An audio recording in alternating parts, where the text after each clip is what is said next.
Прывітанне ўсім слухачам і гледачам Еўрарадыё. Мы ў жывым эфіры. Сёння разам са мной Павлом Свярдловым у нашай студыі коаардынатар фонда «Краіна для жыцця» Вячеслав Жукаў. Прывітанне, Вячеслав. Добрый день. Размаўляць, натуральна, будзем пра, уласна, фонд «Краіна для жыцця», пра дапамогу палітвязням, пра грошы, якія на гэта вылучаюцца, крышачку пра Сергея Ціхановскага, з якім вось гэта словазлучэнне «Краіна для жыцця» шмат у каго звязанае з 19-го, з 20 года. Ну а перад тым, як пачнем размову, нагадаю, што это абсалютна жывы эфір, ёсць чат трансляцыі, я ў яго зазіраюць другія рэдактары. Пытанні, якія вы там задаеце, калі у іх няма нічога нецэнзурнага, то пераадрасоўваем нашым гасцям. Уласна, ўсё. Вячеслав, тут могла б быць рэклама яшчэ, калі у вас ёсць якія-небудзь такія соцсеткі, там телеграм-канал, YouTube-канал, подпішыцеся. Ну, я думаю, што YouTube-канал «Краіны для жыцця» і так усе добра ведаюць. Якія яшчэ ёсць праекты у «Краіны для жыцця», акрамя YouTube-канала? Ну, то бок, вот, для мяне YouTube-канал — это як такая надводная частка айсберга, да, а там вот унізе, я думаю, шмат працы, хутчэй за ўсё, да? Да, если короткий ответ, то да, но я бы хотел еще раз обязательно напомнить, мы очень пытаемся это делать все 5 лет, и хотел бы еще раз сейчас напомнить, что все-таки мы не одна какая-то единая структура, мы работаем под именем определенного бренда, но это скорее такое движение, как не как какая-то одна организация, да, а просто какое-то определенное движение, вот как, не знаю, политическое направление, можно так, как, ну, аналогию, да, провести. Поэтому есть отдельно 3 организации. Это YouTube «Страна для жизни», который в данный момент управляет Сергей Тихановский, так как он вернулся наконец-то и вышел на свободу. Есть отдельно общественное движение «Страна для жизни». Это такая немного более политическая структура активистов этого движения, да, которая работает над своими какими-то направлениями. И есть отдельный, всегда был отдельно благотворительный фонд «Страна для жизни». В данный момент вот я координирую его работу, так как Ольга Зазулинская, которая до этого занималась управлением фондом, она сейчас занимает более политическую позицию в кабинете.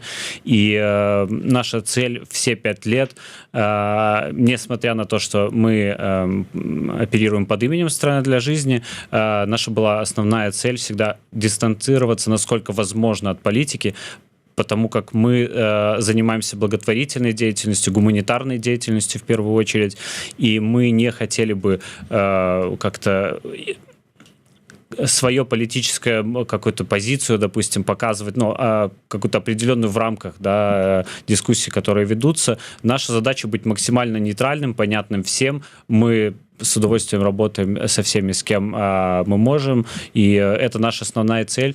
И сейчас мы, особенно после того, как Сергей Тихановский вышел на свободу, сейчас наша и внутренняя дискуссия идет как раз в сторону того, как нам сейчас, что нам нужно сделать для того, чтобы мы точно показывали позицию, что мы абсолютно, ну, вот нейтральны, что мы не политическая какая-то структура, именно сам благотворительный фонд, а мы гуманитарная организация, правозащитная организация. Мы в том числе занимаемся правозащитной деятельностью, что должно быть нейтрально, насколько это возможно. Слухайте, ну это вы вот про нейтральность адносна іншых дэмакратычных сілаў, мне здаецца, кажаце, бо в том числе, да. Калі мы будзем казаць там про Беларусь цяперашнюю, про Лукашенко, мне здаецца, что там толькі один намёк на тое, что вы там дапамагаеце палітвязням. Гэта ўжо робіць вас, па-першае, палітычнымі гульцамі, па-другое, гэта дастатковая там падстава для того, каб абвяшчаць вас там экстрэмістамі, тэрарыстамі, заводзіць крымінальныя справы і так далее. Уласна, палітвязні, гэта ж, ну, палітычныя вязні. Як все верно. Адмежавацца? так как мы оперируем в определенном вот условиях, которые сейчас созданы, да, вокруг, но, во-первых, я хочу отметить, что права человека абсолютно универсальны, вне зависимости от того, какие политические взгляды у человека. Лукашенко так не думает, мне здаецца. Да, но наша задача не оценивать то, что думает Лукашенко. Наша задача как благотворительной организации помогать тем, кто пострадал от этих политических действий. И в том числе, если пострадает кто-то, кто политически, например, на другой стороне, это не значит, что мы ему не будем помогать. Он тоже пострадавший. И наша задача помочь этому человеку, защищать его права, вне зависимости от того, кто это. Ну, если просто вот на примере привести, допустим, посадят какого-нибудь пропагандиста, ну, условно, да, мы не откажем ему в помощи, потому как это может казаться с нашей стороны, что мы, например, там, помогаем врагу, но на самом деле нет. Права человека абсолютно универсальны. Мы обязаны помогать всем, если они в том, и обязательно, если они подходят под критерии нашей помощи, которые мы для себя внутри разработали. У нас нет такого критерия делить людей на какие-то категории, не знаю, политической привязанности, или расовой, или религиозные. Вот с того боку, в принципе, людей делять на хороших, дрэнных. Вот мы с вами дрэнныя, з'ехалі, крытыкуем рэжым, увогуле з таго боку глядзяць на нас так, што нас пажадана, каб нас не было. Ну давайте, каб мы куды-небудзь просто вот падзеліся і все, да? А мы з гэтага боку як бы вышэй за гэта, да? То бок для нас все людзі аднолькавыя, маюць правы і умоўна, калі Азаронак сядзе за якую-небудзь коррупцию, нет, калі ён за коррупцию сядзе, відаць, все ж таки. Конечно. Но ён же крымінальны, да, будзе злачынца, и да. Не политичный. Все верно, но как бы все равно, если он будет нуждаться, допустим, в защите своих прав внутри, да, то ему обязаны предоставить адвоката или обязаны дать это право, чтобы он имел адвоката. Просто тогда, ну, в данной ситуации не наша будет задача помочь ему с этим. Но в общем и целом, если его будут в какой-то степени права нарушаться, то мы, если у нас будет возможность помочь в защите его прав, конечно, мы можем помочь и будем помогать, но в данный момент, ну, как бы мы все-таки пока говорим и о гипотетическом сценарии, ну и, конечно, все-таки нужно тоже помнить, насколько мы можем внутри помогать, учитывая, что мы находимся не в Беларуси физически. Пытанне з чата. Упалі ў багну Азаронак і Стрыжак. Каго першага будзеце ратаваць? Всех. Все зависит от того, ну, как бы помогать мы должны всем, потому что права человека абсолютно универсальны. Ладно, ад тэмы Азаронка, на якую мы выпадкова так вырулілі, адыдзем. Я так разумею, што Сергей Ціхановскі, ён не ідзе, не мае дачынення да дзейнасці менавіта фонда «Краіна для жыцця». Да? Вот ён праводзіць стрымы на YouTube-канале, і гэта яго дачыненне да вось гэтых трох словаў, да бренда, да? А фонд «Краіна для жыцця», ён асобна не. Да, и он как бы и создатель, условно, и владелец бренда, и этот фонд «Страна для жизни» 5 лет создавался как раз и в поддержку и Сергея Тихановского, и по инициативе Светланы Тихановской. Мы создавали этот фонд вместе и работали над ним, и даже первое время и была какая-то, ну, через адвоката была связь с Сергеем Тихановским, он как бы, ну, мы это обсуждали, но последнее там, или практически весь период эта связь уже отсутствовала, и, конечно, мы делали собственную работу своей командой и развивали эту организацию. То есть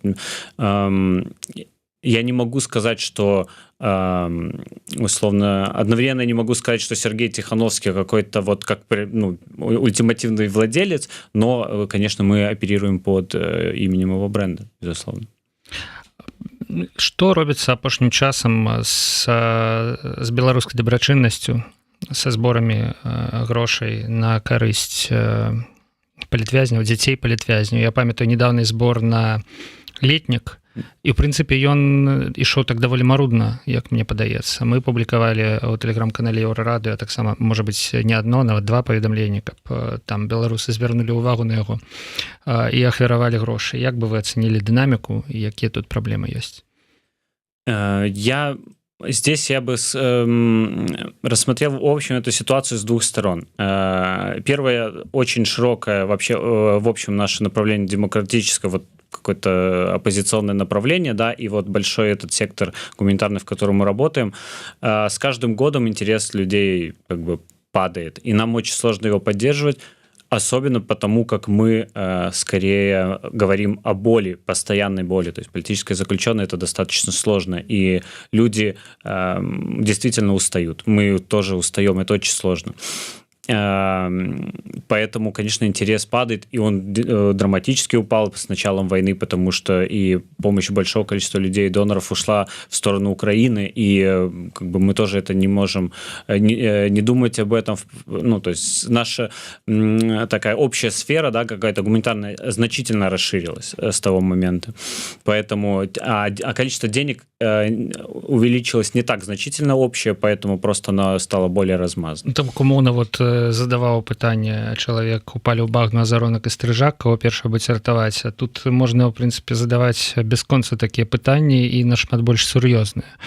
Там каго ратаваць, на каго ахвяраваць грошы, на беларускіх палітвязняў ці на украінскіх вайскоўцаў. Як бы калі ў цябе ёсць адна магчымасць, там, ну, калі ў цябе бюджэт не бясконцы, да, там, калі ты умоўна адрываеш там ад яго 10 долларов, там 10 евро за месяц, да, куда их кинуть? Ну, вот. Да, все так, но еще важно уточнить, что это именно тот наш контекст, который мы сейчас обсуждаем, но все-таки за этим контекстом есть еще другая благотворительность, есть помощь животным, есть помощь больным детям, инвалидам, кому угодно. То есть это не только, что вот есть вот деньги здесь, а там они какие-то или отсутствуют. То есть в любом случае благотворительность очень широкая. На мой взгляд, то, что я вижу среди своего окружения, я вижу тенденцию повышения благотворительности и, в принципе, вот какое-то, ну, вовлечение людей. И даже если они пришли и начали жертвовать сначала, допустим, там, в 20-21, да, на политзаключенных еще куда-то, то даже если они уходят из этого направления, они продолжают жертвовать еще куда, в другие организации, не связанные, например, с политической составляющей. Вместе с этим это как бы и абсолютно небезопасно. У многих родственники, многие, ну, люди боятся, вместе с этим вокруг огромное количество как бы не только слухов, но вот как бы страха, который даже не хочется изучать. Могу ли я задонатить или нет? Если есть там маленький шанс, что мне это небезопасно, я просто даже не буду разбираться, как мне сделать, чтобы это было безопасно. Мне проще это обойти. И это, ну, как бы мы не можем, очень сложно с этим работать. Мы пытаемся, все пытаются. И очень благодарны вам за то, что вы распространяли наш сбор. На наш взгляд, он прошел абсолютно успешно. У нас удалось его закрыть разными способами. Кто-то просто помогал материально, кто-то донатил, кто-то что-то привозил, кто-то волонтерил, и это очень важно. И это действительно случилось только потому, что мы мобилизовали и благодаря вам, ну вот, всех. Мне кажется, только так мы можем что-то делать совместно. Думаю, усім беларускім медыям, якія распаўсюджваюць гэтыя спасылкі на зборы, можна падзякаваць у гэтым плане. Я б хацеў пару слоў сказаць пра гэты страх, які вы згадалі, да? То бок, ну, зразумела, што цэлая рэпрэсіўная машына ў Беларусі працуе на культывацыю, на ўзмацненне гэтага страху, на тое, каб людзі баяліся ўзаемадзейнічаць з фондамі, якія дапамагаюць палітвязням, з медыямі, з палітыкамі, там, і гэтак далей, і гэтак далей. І мне гэта ў пэўным сэнсе, ну, гэта страшна з аднаго боку, да, але у кожнай манеты два бакі, з іншага боку, мне гэта пэўны аптымізм дадае, што не, беларусы, яны не сталі горшымі за гэта 5 гадоў, яны, ну, можа быць, не так згубілі веру ў перамены, ў дэмакратыю, як гэта бачна, да, як вось гэта навідавоку, таму што, ну, іх просто запужалі, яны сапраўды ацэньваюць рызыкі для сябе, і калі б гэтых рызыкаў не было, калі б, ну, вот, умоўна, мы назаўтра прачынаемся, і можна без праблем данаціць і там на украінскае войска, да, і на беларускіх дзяцей, на беларускіх палітвязняў. Я думаю, што шмат хто ўзнавіў бы гэтую практыку спыненую толькі не таму, што яны не хочуць больш данаціць, да, таму што гэта небяспечна, таму што яны баяцца. Ну, пагадзіцеся вы са мной ці не? Это точно один из аргументов. Да, я думаю, что я не могу сказать, что прямо сильно уменьшается количество пожертвований. Мне вот кажется, что оно скорее распространяется просто в более широком формате. Вместе с этим появляются новые инициативы. Люди, те, кто, например, делал пожертвования, они потом объединяются и создают свои инициативы, и уже просто они донатят условно внутрь, ну, вот своих каких-то проектов и делают. И это тоже, ну, немаловажно. То есть то, что, например, я вижу в общем вот секторе, если взять, допустим, фонд Байсол, да, у них большое количество личных сборов, я вижу, что постоянно какие-то уведомления о том, что они закрываются, то есть, ну, донаты продолжаются, я не могу сказать, что они там растут или падают, ну, то есть вот эту динамику я точно не могу сказать, но я вижу, что процесс идет, что он не прямо становится так, чтобы вот перестали появляться сообщения, что какой-то сбор закрыт. Нет, они продолжаются, и это здорово.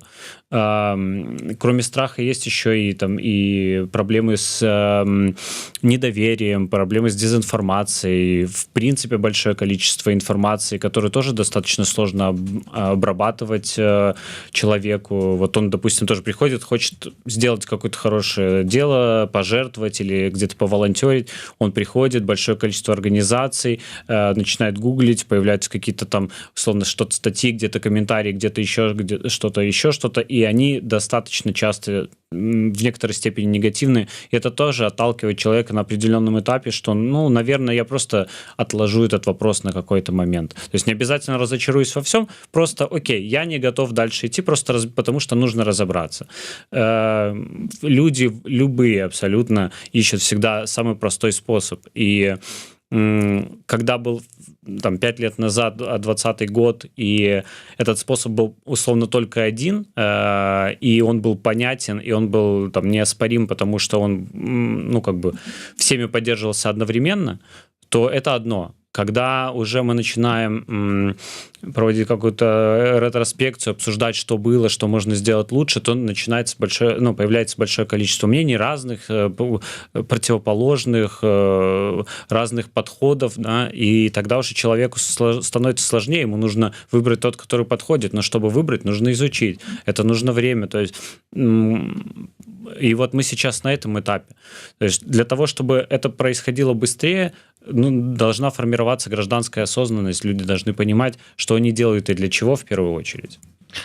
Ну, вось гэта мы паговорылі пра людзей, а што наконт арганізацый, міжнародных арганізацый, якія падтрымліваюць беларускі дэмакратычны рух і ў прыватнасці дапамагаюць фондам, якія дапамагаюць у сваю чаргу палітвязням. Як гэта ўсё працуе, ці стала тут менш дапамогі, ці даводзіцца яе нейкім чынам больш актыўна з большими цяжкасцямі даставаць, выцарапваць, так?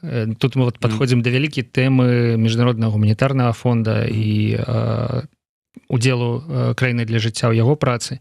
Ну, але агулам, да, вот як змяняецца гэтая сфера? Конечно, в этом году она фактически располовинилась, да, то есть практически половина всех средств приостановила свое распространение, но я могу со своей, как бы с точки зрения своего опыта сказать, что изначально и до этой ситуации на гражданский сектор и на гражданское общество, мне кажется, практически никогда не было достаточного количества денег для того, чтобы покрыть даже не минимальный, но вот необходимый какой-то вот усредненный минимум, да, того, что нужно покрывать. Это вот достаточно важный, да, стартовый пункт, откуда можно начинать. А потом эта помощь еще и располовинилась, условно.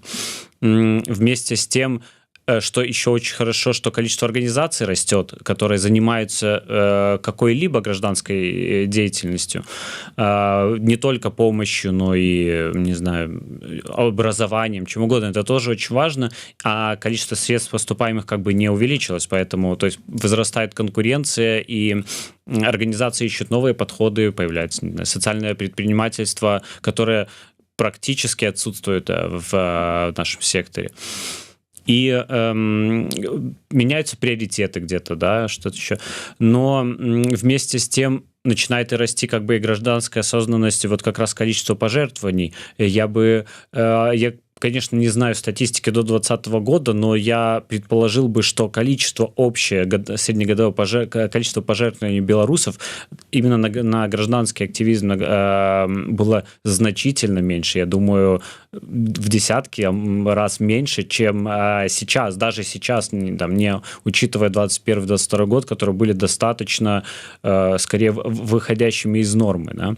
То есть, если их убрать, вот, ну, просто не учитывать в статистике, то скорее, мне кажется, динамика восходящая в общем плане. И это хорошо, и это то, над чем мы все, как гражданское общество, как медиа, как некоммерческие организации, политические партии, организации должны работать над тем, чтобы как раз развивать гражданское общество, привлекать больше людей, не только донатить, но и волонтерить, и развивать свои организации, что-то делать, объединяться в диаспоры и помогать друг другу. Это очень важно.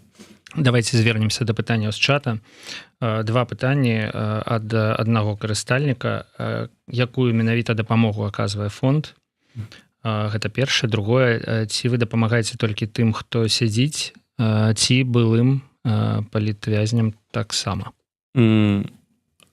Я второй вопрос просто быстрее отвечу, что наш приоритет — это политзаключенные, их семьи.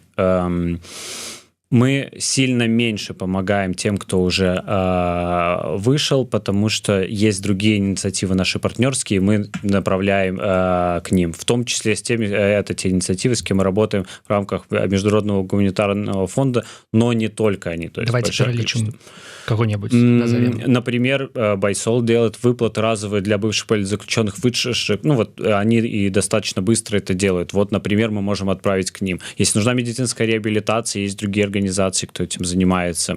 Если нужна какая-то просто, ну, вот, какая-то помощь, что-то подсказать, сделать, есть вольные тоже, с кем мы в партнерстве работаем, или даже Dissident Buy, у кого есть менторы, кто может что-то помочь с переобучением. Байсол в том числе занимается, у них есть программы переобучения. Так как мы работаем в партнерстве, мы не хотим и одновременно и делать чужую работу, и забирать чужую работу, и при этом как бы значительно широко расширять нашу экспертизу, потому что это не будет не суперэффективно. Мы концентрируемся вот здесь, поэтому мы с радостью передаем и помогаем, и подсказываем. А что касается фонда и чем мы помогаем, у нас есть несколько программ помощи финансовой, в частности, программа «Друг семьи», где мы на ежемесячной основе помогаем семьям политзаключенных финансово. Мы можем сделать разовые выплаты для политзаключенных, их семей.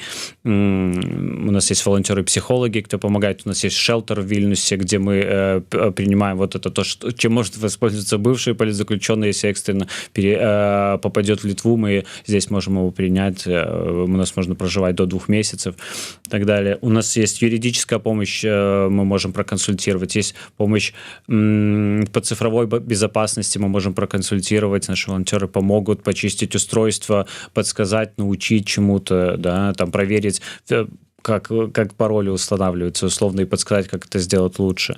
Мы оказываем миграционные консультации по миграционным вопросам преимущественно в Литве, но в том числе и в Польше, и помогаем с этими вопросами, помогаем людям, даже подходим вместе с ними условно в департамент миграции в Литве и подаем вместе с ними документы. То есть это вот то, чем мы занимаемся. И это не только это. Ну, то есть есть большое количество работы по адвокатированию интересов сектора и в рамках гуманитарного фонда. Лично я очень много времени мы проводим над тем, чтобы развивать этот фонд, чтобы привлекать туда новые организации, новые ресурсы, чтобы он работал, чтобы это был действительно эффективный инструмент, который может работать ежедневно, может работать эффективно и может работать вне зависимости от того, кто там находится в данный момент. То есть мы создаем и формируем именно рабочий инструмент. Ну, то бок даволі шырокі спектр. У прынцыпе, я так нават не магу з лёту прыдумаць нейкае пытанне, звязанае з палітвязнямі, якога б не было ахоплена, ну там і прававая дапамога і там нейкія выплаты і так далее. А каб яшчэ вот просто я знайшоў лічбу одну, каб дадаць да адказа на гэтае пытанне, ну таму што ўжо калі чалавек запытаўся, учора была канферэнцыя, прэсавая канферэнцыя міжнароднага гуманітарнага фонда, і там было ў прыватнасці агучана, я не ведаю, ці публікаваў хто-небудзь просто канкрэтныя лічбы, але журналіст Еўрарадыё дасылаў іх чат, што краіна для жыцця, я так разумею, за перыяд існавання МГФ, гэта недзе год, да, атрымала 141 696 евро. То бок там з дакладнасцю да еўра, да, за гэтыя грошы... Мне кажется, там центы еще должны быть. Да, 89 центаў, еўрацэнтаў, дапамагла 68 сем'ям палітвязняў, зрабіла 17 разовых выплатаў палітвязням. Таксама за гэтыя грошы была арганізаваная праца шэлтера ў Вільні, вось пра гэты шэлтер толькі што казаў Вячеслав. І мы бачылі, у прынцыпе, гэты шэлтер, калі, напрыклад, Наталя Дуліна прыходзіла ў стрым Еўрарадыё з Вільні. Неўзабаве пасля свайго вызвалення яна знаходзілася якраз у гэтым шэлтары. То бок, ну, конечно, там у вас умовы даволі спартанскія, як я разумеў, нічога асаблівага, ложак, там стол. Вось, ну ладно, окей. Вось, і лагер для дзетак таксама тут пералічаны, то бок частку вось таго збора, пра які мы казалі, да, на летні лагер для дзяцей палітзняволеных закрылі з міжнароднага гуманітарнага фонда. Ну, вось гэта добра. Мне здаецца, што ёсць такая лічба. Там былі лічбы і па іншых арганізацыях, не толькі па краіне для жыцця, але я агучваю гэтую, таму што у нас сёння у студыі Вячеслав Жукаў менавіта з фонда «Краіна для жыцця», якому вы таксама можаце задаць пытанне ў чаце па-ранейшаму, пакуль ідзе наша трансляцыя. Яшчэ одно пытанне. Так, вось толькі я некуды яго скапіяваў. І вось пытанне. Вельмі бракуе камунікацыі па тым, як працуе міжнародны гуманітарны фонд, які быў створаны па ініцыятыве офіса Светланы Ціхановскай. Падкажыце, якім чынам гэта працуе з пункту гледжання праваабарончай арганізацыі. Не ведаю, што менавіта маецца на ўвазе, пра якім чынам гэта працуе з пункту гледжання праваабарончай арганізацыі, але ну вот пра мала камунікацыі, пра непразрыстасць, пра тое, што ўсе патрабуюць справаздачы, куды падзеліся грошы, да?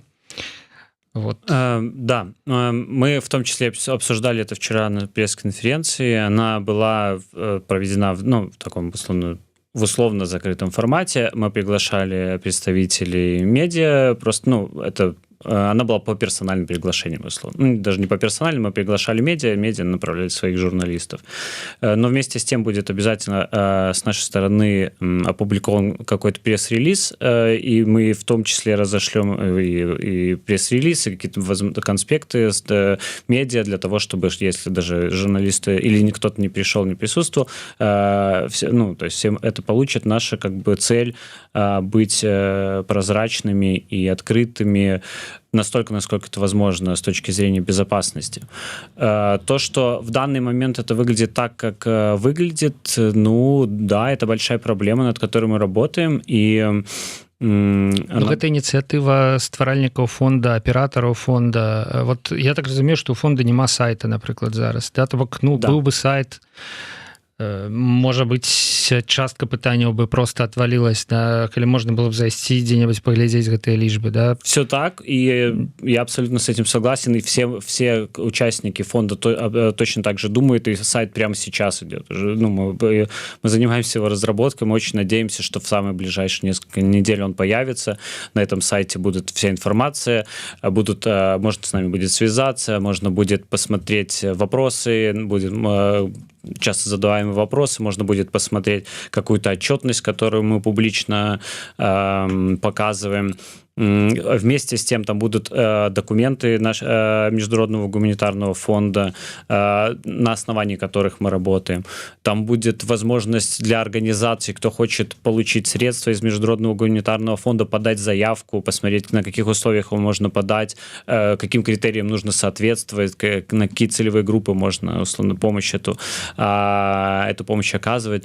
В первую очередь здесь еще важно подчеркнуть, что Международный гуманитарный фонд — это инструмент для организаций, не для бенефициаров. То есть он для того, чтобы помогать организациям больше помогать бенефициарам. То есть он напрямую не помогает бенефициарам. Вот, например, я прихожу как организация, запрашиваю в гуманитарном фонде средства для того, чтобы реализовывать свои программы, которые вот у меня есть. Например, шелтер, мне нужно его, обеспечивать его работу, и я запрашиваю на это средства в гуманитарном фонде. И уже я как организация Фонд «Страна для жизни» мы помогаем бенефициарам. Вот как он, в принципе, работает. Поэтому для самих бенефициаров там не очень много будет информации, но там будет, например, информация о каких организаций, кто оказывает помощь, где можно получить и какую помощь можно получить. Что такое увогуле Международный гуманитарный фонд? Мне здаецца, что это такая одна з праблем в тым, что это даволі віртуальная структура. Ну то бок гэта просто назва, за якой фактычна толькі банкаўскі рахунак, на які 8 краінаў, як мы таксама ведаем пасля ўчорашняй прэс-канферэнцыі, пералічылі там $2 мільёны з нечым, але аператар гэтага рахунку гэта не нейкая структура, якая называецца Міжнародны гуманітарны фонд, гэта нарвежскі Хельсінскі камітэт. Так вось гэта арганізацыя, да?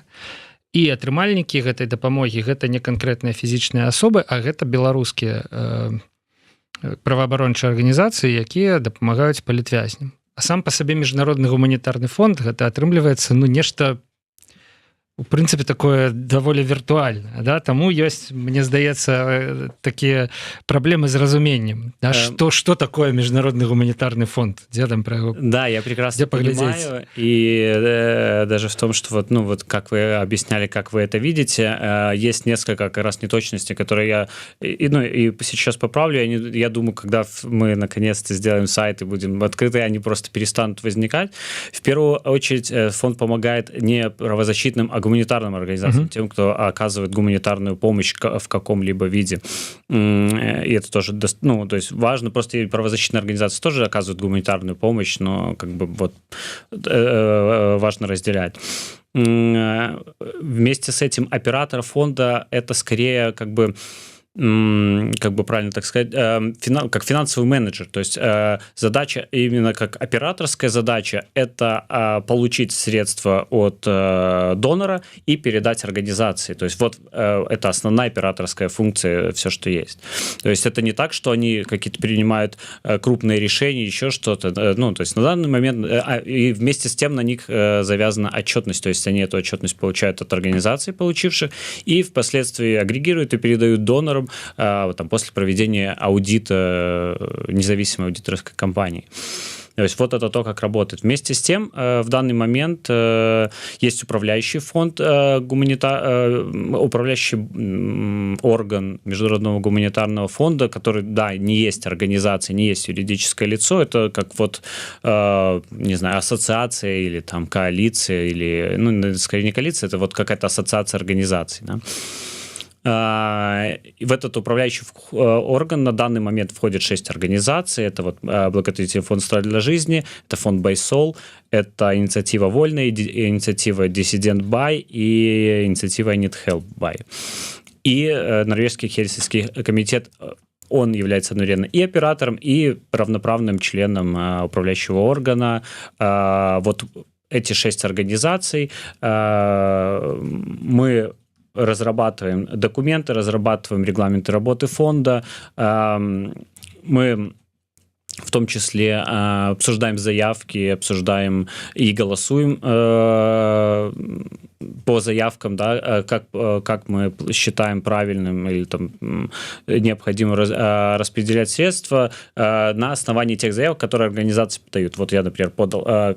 Допустим, я хочу, чтобы финансировался шелтер вот на такую-то сумму, мне нужно вот столько из гуманитарного можно фонда. Сказать, не трэба зараз накіраваць грошы там на некую іншую мэту, а на шелтер там пазней, да, на шелтер у нас не хапае умоўна там. Все так, и даже далее. Больше, это не то, что можно сказать, а это достаточно часто происходит при каждом каком-то, не то, что прям часто происходит, я имею в виду, что мы все-таки понимаем, на что мы можем запрашивать, потому что мы изначально в рамках этого обсуждения, да?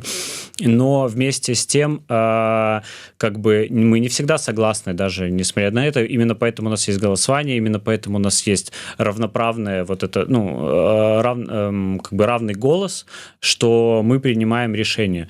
И где-то решения принимаются консенсуально, то есть мы все за, где-то нет, некоторые отклоняются, либо мы можем что-то отправить на доработку, если мы говорим о заявках, а не, допустим, каких-то изменений в документах, да, что тоже очень важно. Сейчас мы проводим консультации с гостевыми организациями, кто может запросить средства, и мы им объясняем, например, вот, допустим, одна организация уже на моменте подписания контракта. Они пришли с одной заявкой, мы им объяснили, мы обсудили, вот это мы можем покрывать, вот это не можем по нашему регламенту, просто не подходит, там, допустим, это административная была затрата, мы такое покрывать не можем, мы можем покрывать на нужды бенефициаров. Вот давайте вот это уберем, вот это оставим, а вот здесь, например, мне кажется, нам кажется, вы указали недостаточно, я думаю, что вам здесь понадобится больше средств, и мы считаем, что вам нужно поднять, и тогда, вы можете не поднимать, но мы рекомендуем, потому что здесь вам не хватит. И это вот на примере реального кейса. Вось вы пералічылі тых, хто ўваходзіць у борт, так бы мовіць, да, тых, хто уласна абмяркоўвае, тых, хто вырашае, на што ж все ж таки пойдуць грошы. І я так разумею, што 4 з 6 арганізацый яны ўваходзяць у кааліцыю, якая называецца хуткая гуманітарная дапамога. Гэта уласна краіна для жыцця, Dissident Buy, Buy Sol і Buy Help, наколькі я памятаю, да? Да. Адна з арганізацый гэта нарвежскі хельсінскі камітэт, і яшчэ ёсць вольныя, якія не ўваходзяць у коалицию. Да, и Help Buy. Еще и на момент еще создания была организация, которая не публична. Ну вось, да, я да чаго. Даволі часта гучаць абвінавачанні ў пабліку пра пэўную манапалізацыю сферы дапамогі палітвязням, маўляў, селі на гэты міжнародны гуманітарны фонд, атрымалі нейкія грошы і выдаткоўваюць іх толькі туды, куды лічаць неабходным, а іншых не пускаюць. Да? Гучаць назвы там «Весна», вось чаму не ўдзельнічае там беларускі хельсінскі камітэт, чаму не ўдзельнічае іншыя арганізацыі, якія ёсць на гэтым поле. Што б вы адказалі на такія абвінавачанні такім крытыкам? Первое, что я могу сказать, это и то, что было сказано вчера на пресс-конференции, мы открыты для всех. У нас нет никаких все, чем мы ограничиваем, это наш регламент работы. В нем два очень важных есть пункта, которые учитываются в этом. Первый – это целевые группы. Есть конкретный перечень целевых групп, на которые можно распределять средства. Если это, ваши целевые группы, условно, на кого вы хотите запросить, там нету, то средства не могут быть выделены. Второе – это направление помощи, на которые, может быть, это выделено. Например, если там нету условного, не знаю, каких-то проведения мастер-классов, например, там нету, то если вы не хотели получить на мастер-классы, вы на это средств не получите. Или административных расходов там тоже, например, нету. Да? То есть если вы хотите зарплату, то там ее нет. И, соответственно, вам будет отказано. Вместе с тем мы на самом деле проактивно в течение этого года приглашали организации к тому, чтобы они приходили к нам и получали средства. Сейчас будет уже открытый инструмент, мы перестанем делать это проактивно, будет открытый инструмент, любой может зайти на сайт, любая организация и подать заявку. Скачать ее, я сейчас технически точно не скажу, как это будет устроено, или напрямую на сайте, или скачать какую-то условную таблицу, заполнить и отправить на почту. То есть, это будет возможно. И все условия, как это можно сделать, на что можно получить, будут тоже описаны абсолютно прозрачно. Мы приглашаем всех к сотрудничеству. И, например, с той же весной мы проводим постоянные разговоры на тему того, чтобы они присоединялись к нам. То есть и с большим количеством организаций ведется такой разговор. Никакой монополизации здесь нет, на мой взгляд, личной, и средства выделяются не так, что, еще раз уточню, что мы решаем, куда мы направим, а мы решаем на основании заявок, которые организации предоставляют. То есть я запросил столько, и мы решаем, получу ли я столько, условно, или я получу меньше, да, или получу на одну из 3 программ, а не на все. То есть изначально организации решают, сколько они хотят запросить. И мы получаем еще ни разу, по крайней мере, не получили больше, чем мы запрашиваем, то есть скорее меньше, да, либо столько же. Вот, вместе с тем еще хотел бы перейти, чуть кратко отметить про коалицию скорой гуманитарной помощи. Очень важно отметить, я там тоже в социальных сетях видел это мнение, что если мы внутри коалиции или если мы друзья, то мы обязаны быть заодно, как пальцы одной руки. Но это не так. Мы, в первую очередь, мы отдельные организации. И то, что мы объединились в какую-то коалицию, это просто наша как это, работа, да, совместная, которую мы решили обернуть в такую форму. Вот. Но я бы здесь сказал, что если проводить аналогии, это скорее похоже на координационный совет, что они как бы все тоже вообще-то в одной организации, но все... практически все как бы имеют какие-то свои мнения, именно противоположные, так скажем, да, и постоянно спорят, и потом путем голосования приходят к каким-то консенсусам. У нас абсолютно то же самое. Мы... например, не знаю, вот если вернуться к коалиции, да, вот и гуманитарному фонду, и, допустим, BuyHelp, который входит в эту коалицию на данный момент, который там тоже не ведем активно как бы об этом разговор в социальных сетях, то я могу смело сказать, что я, допустим, был против того, как BuyHelp организовывал работу внутри гуманитарного фонда, и я был инициатором большого количества как бы обсуждений вокруг этого и там или голосований против каких-то вещей. Вот, но при этом мы находились в коалиции, и мне не мешало это громче остальных что-то кричать о каких-то ошибках условно, да, и инициировать голосование. Неяк само сабой я перастаў вам задаваць пытанні пра менавіта краіну для жыцця, а пачаў задаваць пытанні пра міжнародны гуманітарны фонд. Але міжнародны гуманітарны фонд людзей хвалюе.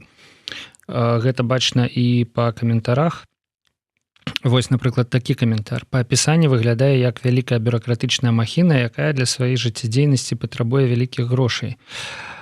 Я б не сказаў, што па апісанні гэта выглядае прямо як вялікая бюракратычная махіна. Бачылі мы, канешне, бюракратычныя махіны і паболей, але са свайго боку хочу задаць такое пытанне. Ізноў жа агучаны быў учора на прэс-канферэнцыі бюджэт. Было агучана, што 2 мільёна 25 тысяч 408, мне, конечно, падабаецца дакладнасць, 408 еўра поступила в Международный гуманитарный фонд, 1 миллион 315 тысяч 970 еўра выдаткавана, а на рахунку засталося 647 тысяч 239 еўра. Розніца паміж, вот мы от 2 миллионов 25 тысяч отнимаем 1 миллион 315 тысяч, мы отрымливаем 709 тысяч 438. Угу. Не 647 тысяч 239, да, а 709 438. Розніца 62 тысячи 199 еўра. Гэта вось кошт існавання міжнароднага гуманітарнага фонда, да, кошт вось гэтай бюрократычнай машины, про якія пытаются... Так сказать. Я, мне не очень знаю, о чем точно вот сейчас. Надо цифры просто поднять еще раз. Мне увидеть их, да, чтобы я просто понял, о чем речь. Я могу так сказать, что, во-первых, почему такая в том числе точность, потому что это, мы просто даже финансовый менеджер Норвежского Хельсинского комитета делает титанический труд, потому как это у нас операции происходят в 5 или в 6 различных валютах. И это переводы постоянно в разные... Норвежский Хельсинский комитет как оператор работает в норвежских кронах. Мы, допустим, в Литве мы работаем в евро. Есть организации, Dissident Buy, например, работает в Польше в злотых, I Need Help Buy, там, наверное, они в долларах работают, а их руководитель в Америке и так далее. Плюс Исландия прислала в исландских кронах, Дания в датских кронах и так далее. То есть поэтому это достаточно сложная работа. Я не думаю, что в пресс-релизе могут быть еще все цифры. Я, насколько я помню, было, я имею в виду не пресс-релизе, а вот в этих данных, что вы показываете. Да. Мы показывали, что еще в рамках этого есть административные затраты Норвежского Хельсинского комитета, и вот они как раз около что-то 60 тысяч евро. Что входит в эти затраты? Это аудиторская проверка, как бы для аудиторской компании, которые не очень дешевые. Это вот как раз работа с банками и с курсами, потому что курсовая разница тоже забирает какое-то N количество средств. Это некоторое количество, в том числе и транспортных, банальных расходов для того, чтобы мы могли провести не мы, а Норвежский этический комитет провести свою работу, потому как, например, отчетность мы предоставляем им лично в целях безопасности, мы не пересылаем ее, то есть вот они прилетают к нам, смотрят, мы и работаем над отчетностью. Вот. То есть это такие расходы. В данный момент никаких административных затрат там нет. Ну, в прынцыпе, розніца, якая ў мяне атрымалася, якраз такі 62 тысячи там з невялікім. Конечно, хочется, каб ізноў жа крытыкі гэтай сістэмы пачулі, што Ісландыя пераводзіць у ісландскіх кронах, Данія ў дацкіх, Норвегія не ведаю чым, але вы, як бы здзівіліся беларускія палітвязні, ці там іх сем'і, калі б яны атрымалі нейкую дапамогу у дацкіх кронах. І што з імі рабіць? Конечно, можна ісці ў Нацбанк там абменьваць, але з нейкай больш традыцыйнай для Беларусі валютай гэта прасцей, а каб яе набыць, трэба прадаць. То бок і вось нават на гэтых розніцах, на гэтых транзакцыях, які абавязковыя, да, нешта губляется. Так что... Причем это может быть немало, то есть может быть до 2%, если взять 2 миллиона, 2% это там 20 тысяч евро. Я бы здесь еще тоже, что важно отметить, про бюрократическую машину. Мне кажется, что это какое-то общее заблуждение, в принципе, такое как концептуальное, что фонды всегда бюрократическая машина или что-то типа того. Но это, во-первых, не обязательно так. Нужно для начала изучить, как работает, как бы могло работать, или там конкретную организацию, чтобы делать такие выводы. Например, я могу сказать, что мы можем делать достаточно экстренные и важные вещи очень быстро, и бюрократические машины, наверное, не умеют, поэтому, значит, мы уже как будто бы под этот критерий не подходим. У нас нет большого количества административных расходов, значит, наверное, и нет, и персонала-то у нас вообще-то нету никакого. И самой организации нет. То есть мы даже не организация и бюрократической машины быть не можем. Вот. Наша цель как раз сделать этот инструмент максимально инклюзивным, максимально быстрым и удобным, чтобы он работал просто как часы без большого количества трудозатрат, да, и ресурсов, потому что на данный момент все те, кто работает сейчас, мы все работаем на волонтерских основаниях, мы тратим не менее 10 часов в неделю, а иногда и 20 на то, чтобы что-то сделать внутри именно работы не своей организации, а гуманитарного фонда. Это титанический труд, который не оплачивается. И вместе с тем нужно напомнить, что это не просто часы, где мы что-то поработали и ушли. Это время, которое еще очень психологически тяжело дается эти задачи, потому что это обсуждение, это работа, это где-то недовольство, где-то еще что-то, работа с негативными комментариями и так далее. Это очень сложно психологически. Вы згадалі пра аўдыт. Я думаю, што гэта ўжо будзе апошняе пытанне, таму што ўжо даволі так мы расцягнулі гэты стрым. Але пытанне важнае, ці ёсць магчымасць неяк упэўніцца у тым, что мы что-то делаем, если он принципиально в это не верит. То есть, даже аргументы просто, сложно проталкивать, скажем так. Потому что всегда, если человек уже скептически настроен, его переубедить очень сложно. Я могу так сказать, что есть не один, а некоторое количество инструментов контроля, которые всегда работают. Во-первых, есть оператор средств в виде в лице Норвежского Хельсинского комитета, кто проверяет все отчеты, кто следит за реализацией проектов. Есть организации, кто как раз видит заявки организаций, мы их обсуждаем, и мы вместе с этим одновременно работаем в поле. Но мы же знаем, что если организация не помогает, то ее бенефициары придут и скажут, нам там не помогли, а мы на это дали деньги. Конечно, мы это узнаем и спросим, а почему мы туда дали деньги, а там не помогли. И тогда начинаются уже вопросы в нашем обсуждении. Далее все отчеты проверяет аудиторские независимая компания. Ну, они просто еще не все проверены условно, да, не все еще даже собраны и начата проверка, но так или иначе это рано или поздно будет сделано. И это тоже, это еще один инструмент контроля. Третий инструмент контроля, что все потом отчеты вообще-то идут донорам, и доноры тоже делают свою проверку. То есть здесь большое количество этапов проверки, на которых что-то пойдет не так, и мы всегда следим и собираем отзывы от бенефициаров, мы понимаем. Многие бенефициары даже пересекаются буквально, да, потому что кто-то ему помог. Их бенефициары даже пересекаются буквально, да, потому что кто-то ему помог юридически, а кто-то психологически, а кто-то финансово. И мы знаем, что если человек нам скажет, что вот там нам не помогли, так это можем задавать вопросы. То бок, у прынцыпе, кантроль такі даволі шмат узроўневы і на ўзроўні донараў, і на ўзроўні аператара, які вылучае грошы, і на ўзроўні ўласна людзей, якія могуць пагаварыць адно з адным і калі ёсць канкрэтны выпадак, калі грошы былі вылучаны, а да чалавека не дайшлі, гэта ў прынцыпе мусіць стаць вядома. Так ці інакш, гэты чалавек проста напіша ў свае соцсеткі, што яму абяцалі дапамагчы і не дапамаглі. І ў прынцыпе ізноў жа скептыкам скажу, што такія кейсы ёсць не з боку міжнароднага гуманітарнага фонда, але я ўжо каторы месяц назіраю за тым, як старшыня беларускага пэн-цэнтра Тацяна Недбай, беларускага пэна, ён зараз так называецца без слова цэнтр, рубіцца з Алексеем Левончыкам з BuyHelp за абяцаную дапамогу для дваіх беларускіх творцаў сталага веку. І вось выпадак, калі нехта не атрымаў дапамогу, ён адразу, там не адразу, але калі крытычная сітуацыя здарылася, ён стаў публічным.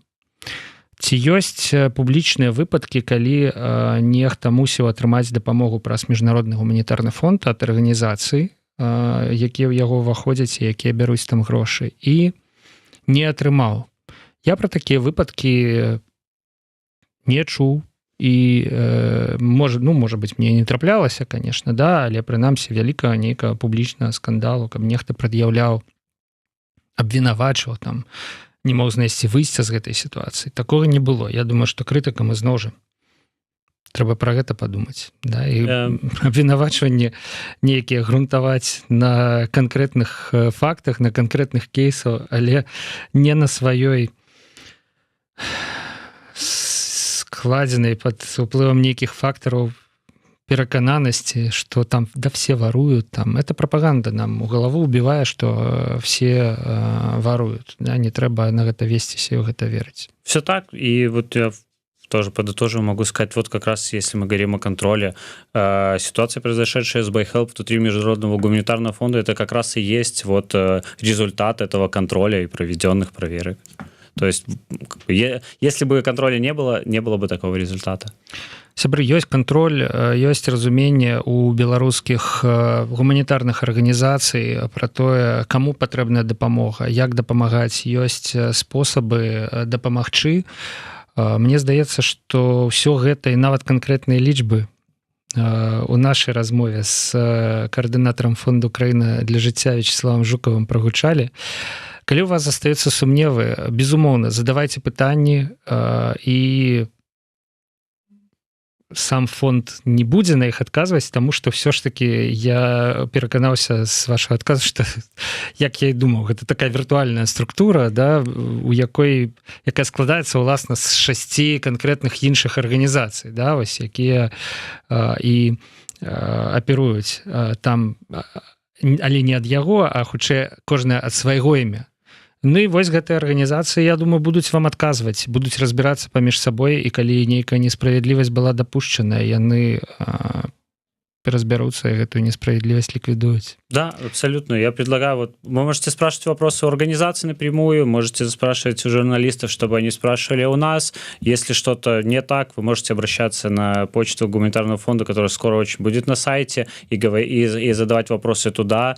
Обязательно оттуда вам тоже ответят и разберутся. Дзякуй вялікі, сябры. Жыве Беларусь, трымайцеся і будзем далей працаваць на тое, каб рана ці позна уже, конечно, ладно, трэба просто заканчивать гэты стрым, уже рано не атрымалася, але ўсё ж таки калі-небудзь дэмакратычныя перамены з нашай краіны адбыліся і палітвязняў у ёй не засталося. Дзякуй вялікі, Вячеслав. Да пабачэння. До побачення.